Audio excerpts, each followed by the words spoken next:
and welcome to Geeknia. This is the first in a three-part series about dragons and mythology and pop culture. Today we're going to try and answer a vast but simple question. Where do dragons come from?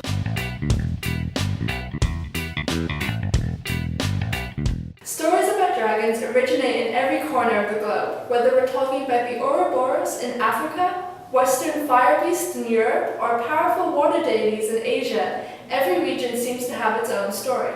So why are we so fascinated by these creatures, and where exactly do they come from? In his paper, The Origin of Dragons, Robert Blust writes that the dragon was mentally constructed in parts of the world as 1. Meticulously accurate observations of weather phenomena, and 2. As an earnest but unsuccessful attempt to grasp the causality of natural events, particularly relating to rainfall. What he means by this is that it's possible that our ancestors believed rainbows to be magical creatures. There is a strong connection between water and dragons, whether it's rainfall, lakes, waterfalls, or rainbows.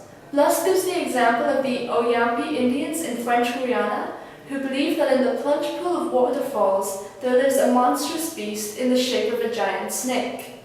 Similar stories from the Seneca Nation further north about Niagara Falls also exist. These legends about giant serpents living behind waterfalls also brings forth another conception we have about dragons, that they live in caves. But the idea of water serpents didn't just exist in the Americas. For most of us, the most popular incarnation of dragons is the Chinese dragon. In From Dragonology to Meteorology, it states that the belief that the dragon had much to do with the weather originated in the animistic worldview of high antiquity, which perceived such meteorological phenomena such as rain, thunder, hail, rainbows, mirages, and earthquakes as the workings of living beings.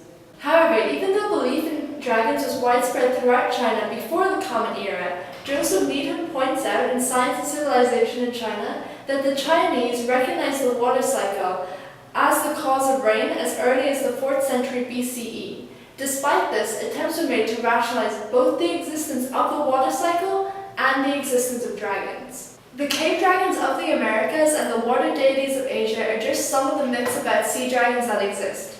Many scholars debate as to how similar myths can exist on different continents, and while some believe that it's just part of a human collective imagination, that we react based on our environment and come up with these ideas, others believe that it is the result of diffusion or cultural exchange. One of the earliest known records of a dragon-like creature is the chaos monster Tiamat, who was a sea goddess in Mesopotamian religion during the Bronze Age. Unfortunately, there isn't a whole lot of information regarding her, although she is generally regarded as a dragon. Instead, we turn to Egypt, where their dragons have a much more chimeric appearance. A chimera is a separate creature from Greek mythology that is comprised of the head of a lion, the body of a goat, and the tail of a snake. But it's a term that can also be used to describe any animal that is a composite of other animals. In early dragon forms, dragons are compared to the drawings of griffins in Egypt, and it says that the Egyptian griffin bears an extraordinary likeness in every detail to the Mesopotamian. For this reason, we say that the Mesopotamian Tiamat is a dragon.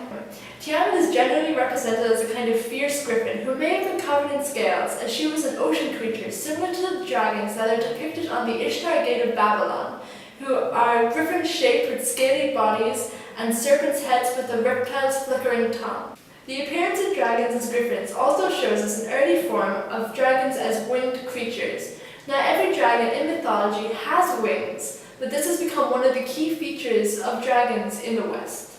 What surprised me in researching this, and what I'm sure will surprise a lot of other people as well, is that fire-breathing dragons are not as prevalent in mythology as they are in literature, which I'll be covering next week. In the Encyclopedia of Monsters, it suggests that cobras were the inspiration for fire-breathing dragons, the spitting cobras that spit venom at you. But it's possible that this feature of cobras may have been exaggerated when telling stories about dragons. But it's kind of impossible to say for sure.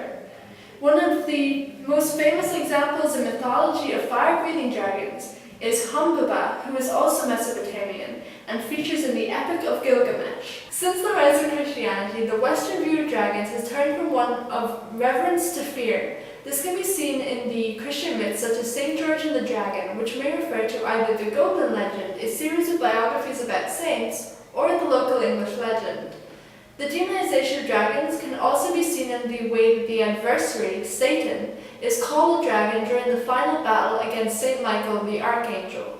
It is quite common for missionaries or kings to invert or appropriate pagan myths and turn them into Christian myths to make them more appealing to the locals. This is quite common practice for Christianity throughout Europe.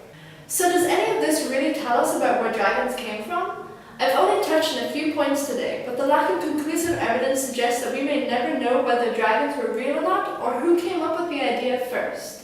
Even so, the idea of using dragons as a way of explaining the water cycle and natural phenomena such as rainfall and waterfalls is a clever way of explaining things that were much more difficult for our ancestors to understand. And the combining of different creatures to make a great majestic creature in the Near East is a way of revering nature and understanding the power of predators. So even though dragons may not have been real, they're still an important part of our cultural tradition and our history and our understanding of the modern world. I hope you enjoyed part 1 of this brief introduction into the origins of dragons. Next week I'm going to be talking about dragons in literature, including some popular fiction. So see you then, and thank you for watching.